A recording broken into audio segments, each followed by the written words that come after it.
is just absolute nonsense. The misinformation bill fails in Australia, so now Canada's turn. Hopefully it will fail in Canada too. Fingers crossed. $250 tax rebate eligibility. So who's eligible? I read a tweet that said elderly people who aren't currently working and people on EI need not apply, basically. And I thought, I wonder if that's really what's going on. And the National Post actually asked them specifically, and it doesn't look like it. It looks like people who are even retired people who are not working are eligible for the $250 rebate. It's very inflationary. It's a bad idea. It would be a better idea just to cut taxes. It would be a much better idea just to cut taxes, but they want to inject this inflationary stimulus, and that's what it is. It's a stimulus, and it seems like a bad idea, but I'm just telling you what's happening. That's what's happening. They want to get as much money out to as many people as possible, and they're saying, oh, it's because we want to help you. And I think it's damaging. I think it's going to make things more expensive, and that's not great. Montreal riot fallout. We've got to start with that. Everybody and their dog is commenting on what Justin Trudeau didn't do, which is leave the Taylor Swift concert and or deal at all with this. And Justin Trudeau 24 hours later puts out a statement saying, oh yeah, terrible, awful things that happen. And predictable, right? But there's a whole bunch of people who are pushing back on him and saying, this is your fault, sir. So there's lots to get to. Let's get to it. First, Tamara Lich says, hey, curious if any mischief was committed during this riot, right? Anti-taxers sharing this video. I showed this video the other day, but this is much more violent than the truckers were. This is not peaceful protest. This is a full-blown riot. This has nothing to do with peaceful protest, in my opinion. And so this is just to remind us what happened in Montreal the other day. Now, the other part of this, notable for me, is that this is only being viewed through the lens of anti-Semitism, anti-Jewish violence. And I think that the streets of Canada should be free from third world conflicts, Middle Eastern conflicts, foreign conflicts, period. And framing this as the poor Jews, I think that Canada is injured by having this kind of crap on our streets, period.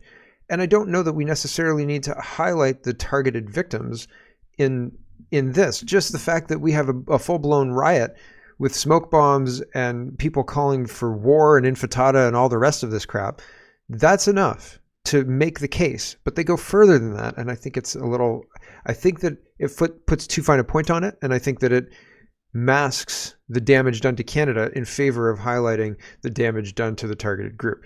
Here's the riot that happened in Montreal while Justin Trudeau was dancing away at Taylor Swift. Here we go.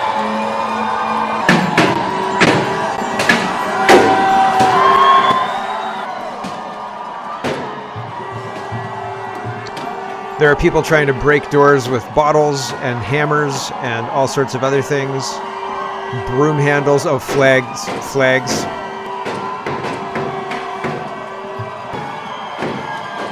So that was happening in Montreal. The truckers never did any of this. The truckers would have lost public support had they done any of this.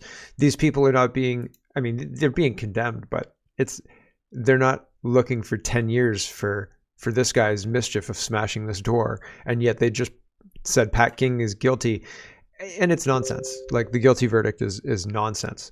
Here's Senator Batters, and she's responding to what Justin Trudeau says. Justin Trudeau says, what we saw in the streets of Montreal last night was appalling. Acts of anti-Semitism, intimidation, and violence must be condemned wherever we see them. The RCMP are in communication with local police. There must be consequences and rioters held accountable. And Unacceptable Canadian Girl says, too bad our Prime Minister was too busy paying thousands of taxpayer dollars to dance like a moron at the Taylor Swift concert instead of caring that Montreal was being burned down by the immigrants that he let in. Yeah, there's a concern that he's maybe not taking his job seriously, and I would agree with that concern. Fox News, like on a regular day, whatever, be a goofy dad. If shit's going down, do your damn job, right? Like, here's Fox News. So Canadians love being noticed, but we don't love being noticed for being completely incompetent imbeciles. Unfortunately, we elected Justin Trudeau. Our elections are rigged, but you get my point. Fox News says, Swift backlash. Ha ha ha. Video of Canadian Prime Minister Justin Trudeau dancing at a Taylor Swift concert while rioters clash with police in Montreal has ignited outrage. And Fox News says lawless protesters run roughshod over Montreal in violent protest. The Prime Minister dances. This is the Canada built by the Liberal government. Bring back law and order, safe streets and communities in the Canada we once knew and loved. Don Stewart, that's the quote from him. So, and he's an MP. Andrew Scheer is responding to this as well. Trudeau dances away the night while violent anti-Semites riot in Montreal. Trudeau doesn't have to deal with the consequences of his toxic and woke identity politics.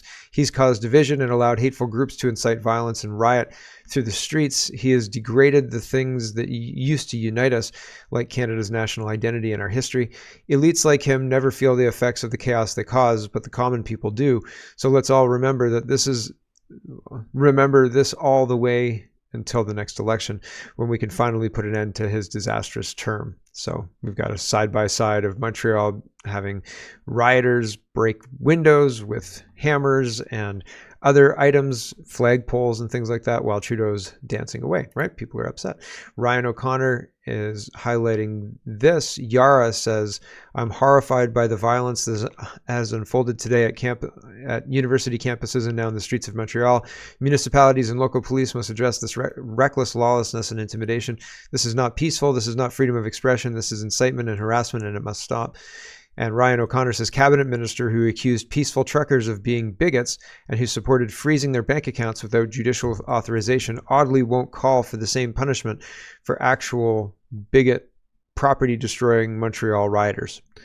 It's interesting, the juxtaposition between what happened to the Freedom Convoy using the War Measures Act and what happened to these people. Nothing. Right? Nothing.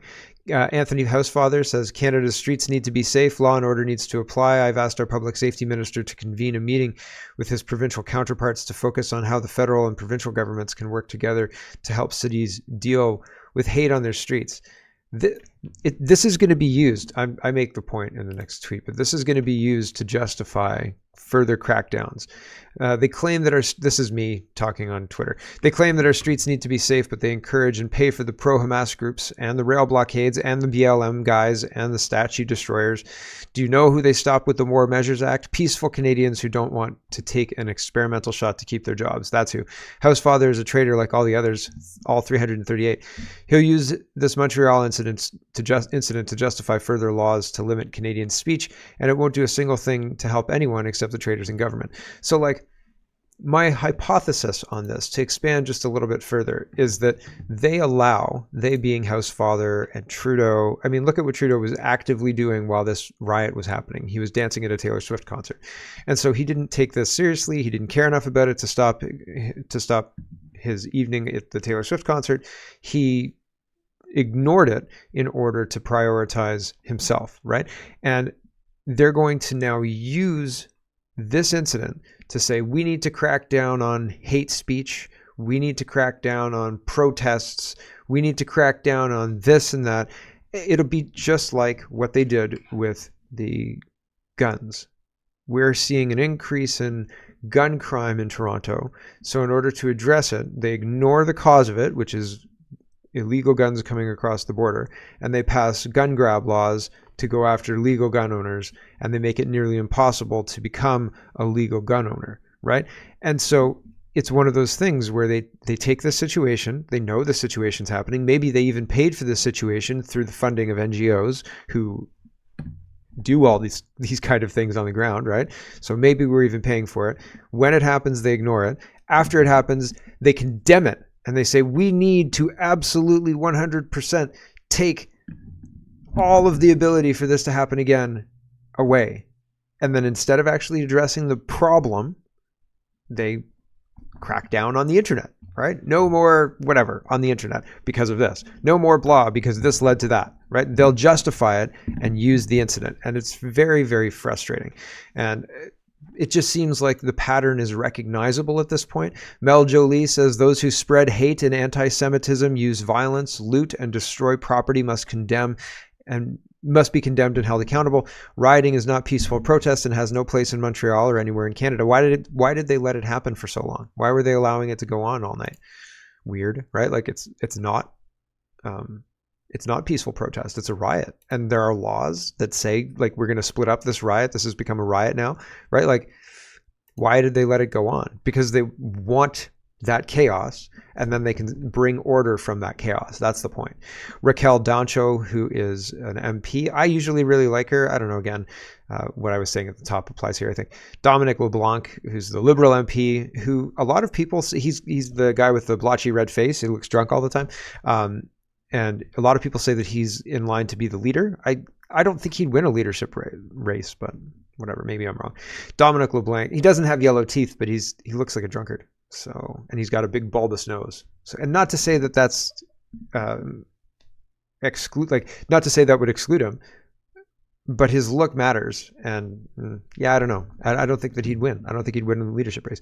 Anyway, Dominic LeBlanc says the protests that took place last night in Montreal were repulsive display of anti-Semitism, violence, and looting. They were completely beyond the bounds of what is acceptable in Canadian society, and those who engage in illegal actions must be held accountable. And Raquel Dancho says, Minister, you and your government have stood by silent while violence and public hatred against Jewish Canadians has steadily escalated since the October 7th attacks. The violence in Montreal last night and multiple attempts by terrorists to massacre Jews over the past year have happened under your watch. This is on you. In Canada, I don't think that there are attempts to massacre Jews over the past year. Am I wrong about that?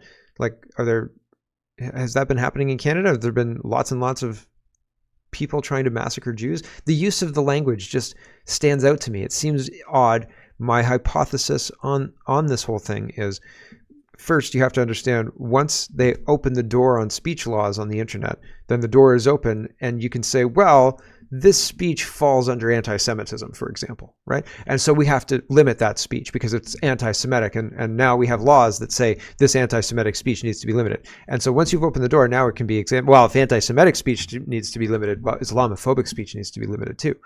And then you've got a whole litany of people who say, well, anti-Hindu speech needs to be limited and anti-this needs to be limited, anti-that. Oh, and what about this? What about that? And all of a sudden the door is wide open and everybody's trying to limit speech in a way that is completely against the intent of our freedom of expression.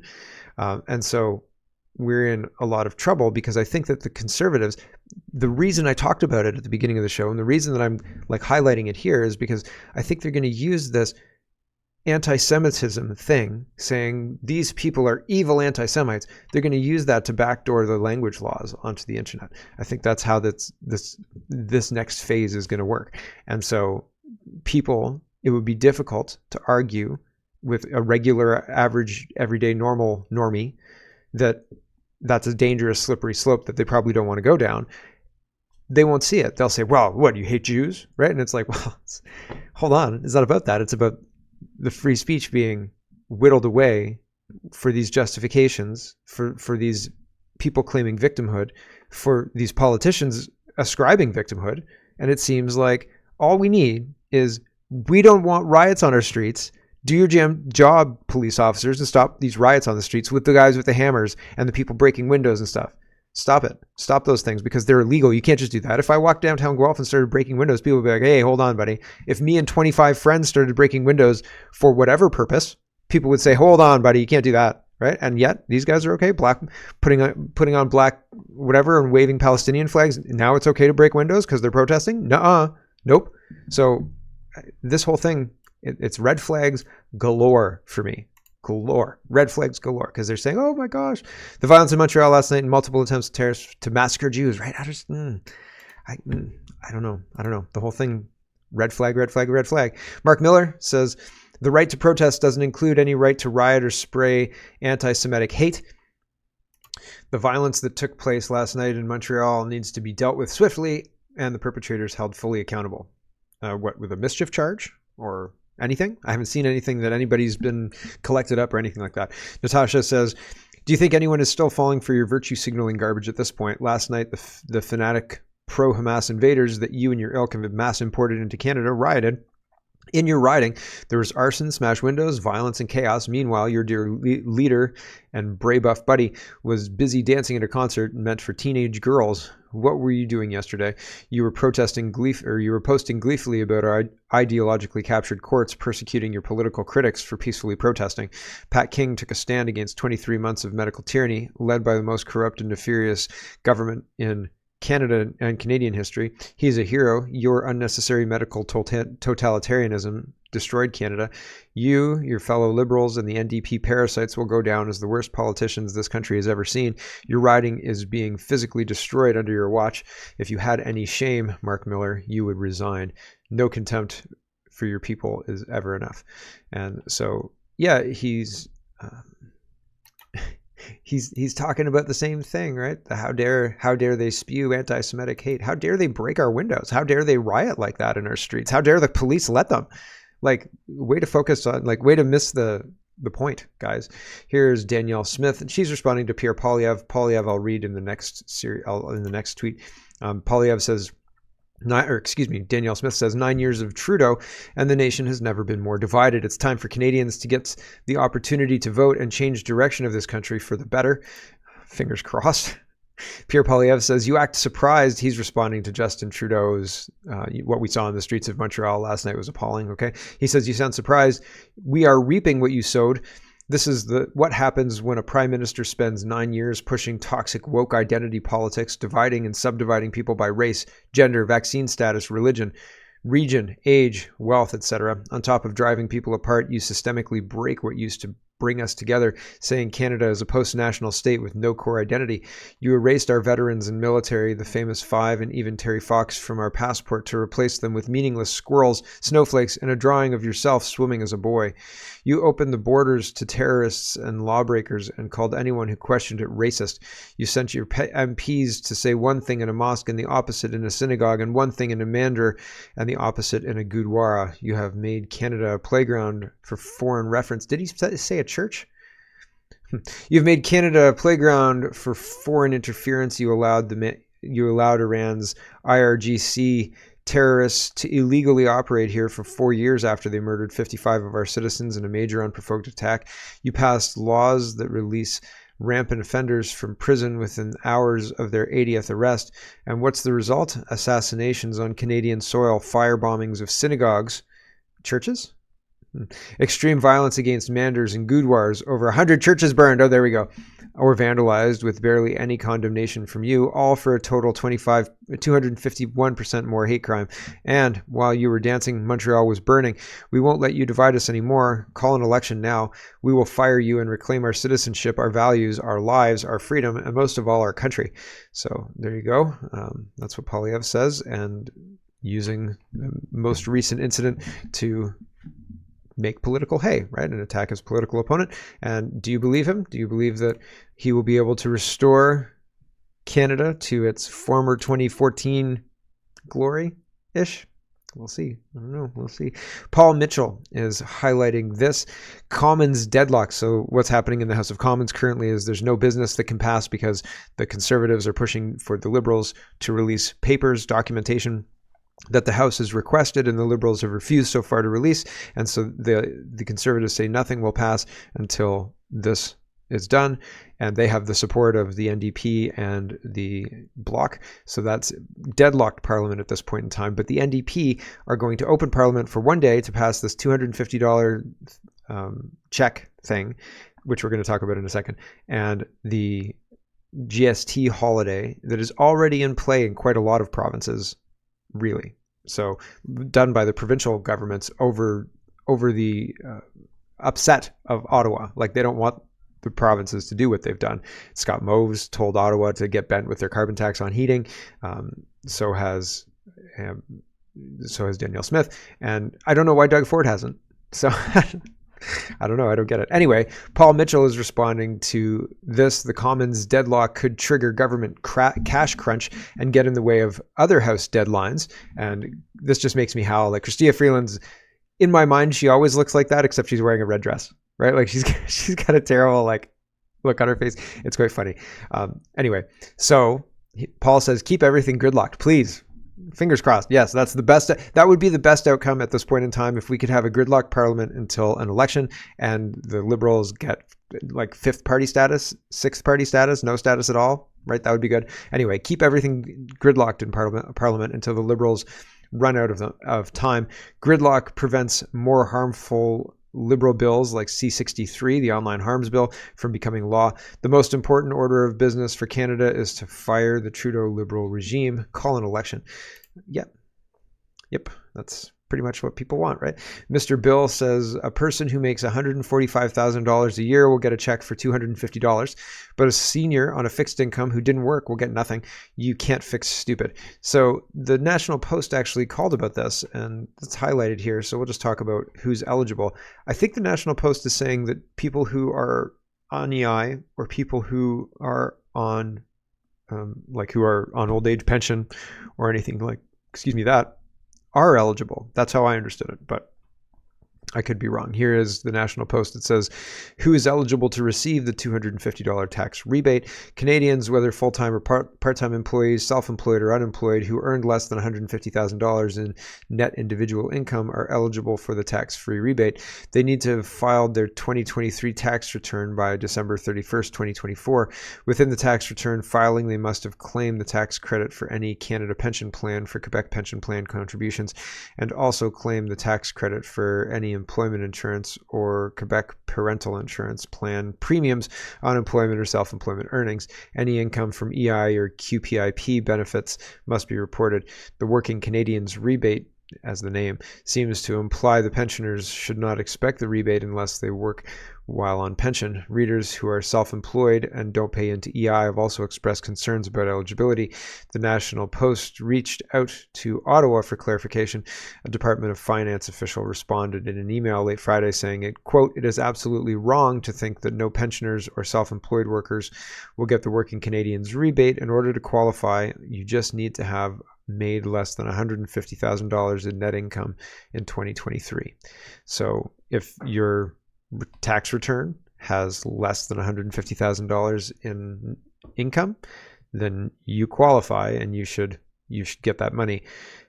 It's not a good idea because generally it's going to drive more inflation, but whatever, they're handing out free money, so go get your free money, I guess.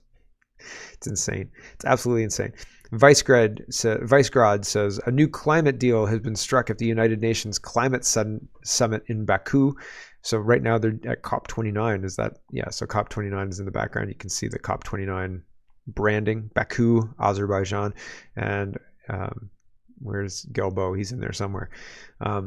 Anyway, they say a new climate deal has been struck. Richer countries, richer as defined by, hey, Canada, you seem to be having extra money sitting around. Richer countries will be forced to pay $300 billion per year to poorer countries to help them conquer or counter negative effects of climate change. Okay, that seems dumb. Brittany says, are India and China still developing countries who don't have to pay but receive money? Great question, Brittany. Great question. I feel like yes, they are, right? Mark says developing nations blast $300 billion COP29 climate deal as insufficient. 300 billion? That's not nearly enough. I need 300 trillion. Right? Like, jeepers creepers. Are these supervillains, right? Is this an Austin Powers movie? If a supervillain held the West hostage and said, listen, you've got to give us $600 billion, $300 billion. And listen, and we said, here's $300 billion, F off, right? And they were like, listen, we really need $600 billion or, $1 trillion. We need more than this $300 million to go away. Don't you think at some point somebody would say, no, we're not going to pay you terrorists this blood money anymore. Like, get out of here, grasshopper. Don't you see how many of us there are compared to how few of you there are, right? This is a reference to Ants, I think, right? Where Kevin Spacey plays the grasshopper. Anyway, fundamentally, this seems like a supervillain plot that we watched happen in Austin Powers. And when, what's his name? I can't remember the guy's name. Austin Powers' arch nemesis. Dr. Evil, of course. When Dr. Evil demanded $1 million, everybody laughed at him, right? Like he was frozen and he asked for too little. And then he realized that he asked for too little and reset. Seems like what's happening here, right? And why are we paying for this? Like what are we going to, the third world needs our tax dollars to mitigate climate change disaster. And that's why we're supposed to pay taxes?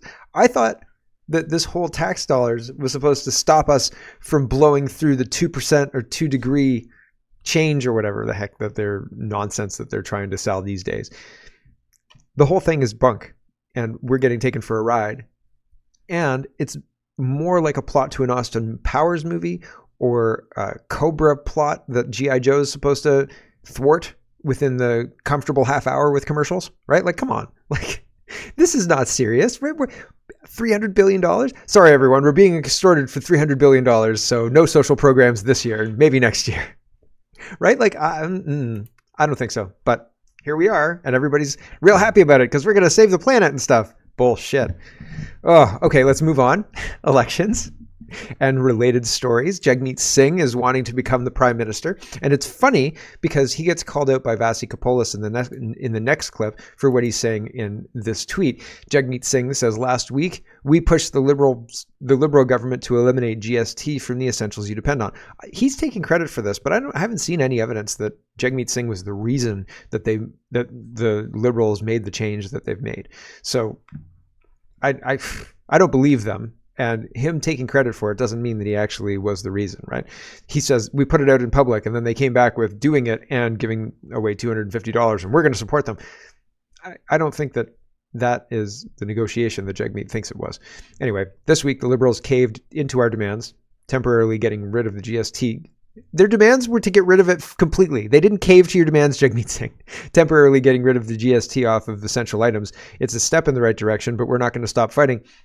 An NDP government will scrap the federal tax on daily essentials permanently, but keep the carbon tax?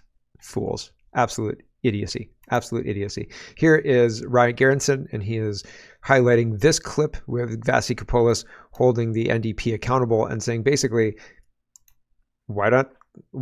If you think your plan's so much better, call a snap election and let the people decide. Here you go. I have to ask you quite bluntly, why is your party supporting the Liberals on this when your leader, Mr. Singh, was explicit that it did not go nearly as far as you would like to see it go? You wanted it to cover more stuff and you wanted it to be permanent. Why do you continue to support the Prime Minister and his party when you say this falls so short? We're coming into the Christmas season. Families are going to be stretched. Here's something that's going to give them some help. I think it would be irresponsible not to support that and get them the help that they need. But aren't you just also sending the message to Canadians that if the Liberals do a tiny bit of what the NDP likes, then you're willing to keep them in power? And isn't that a difficult message for Canadians to reconcile with? This isn't about sending messages. And so if the government is willing to put something on the table that lowers people's bills, that gives them some of that relief at such a critical time of year, how can we say no to that?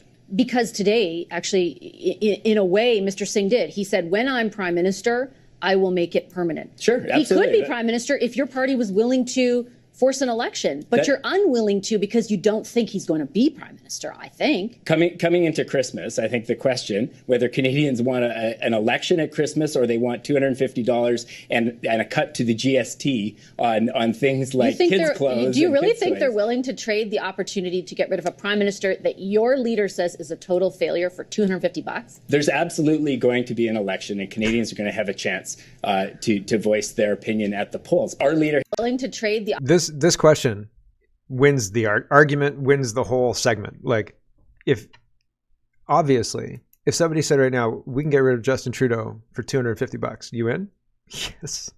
Yes, please. Where do I give you the $250?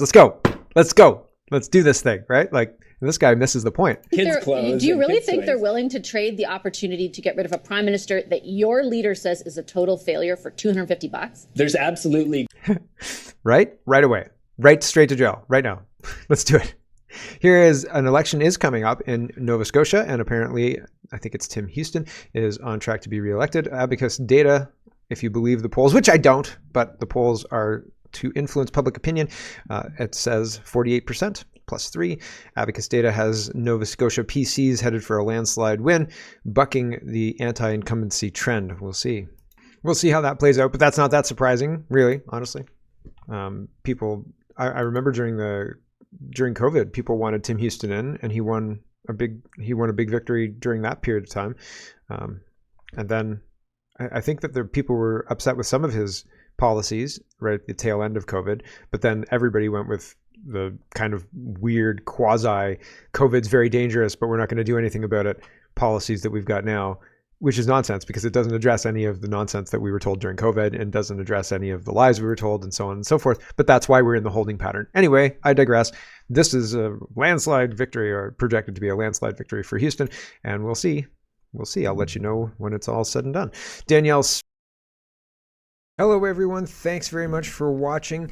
This is just a short version of a longer show. If you'd like to get the whole show, you can go over to CanadaPoly.com and sign up for a subscription. Just look in the drop-down tab for Shop and Donate and look for subscriptions, and you'll get immediate access to the full show. Love to see you. Thanks for watching, everybody. Have a wonderful, wonderful day.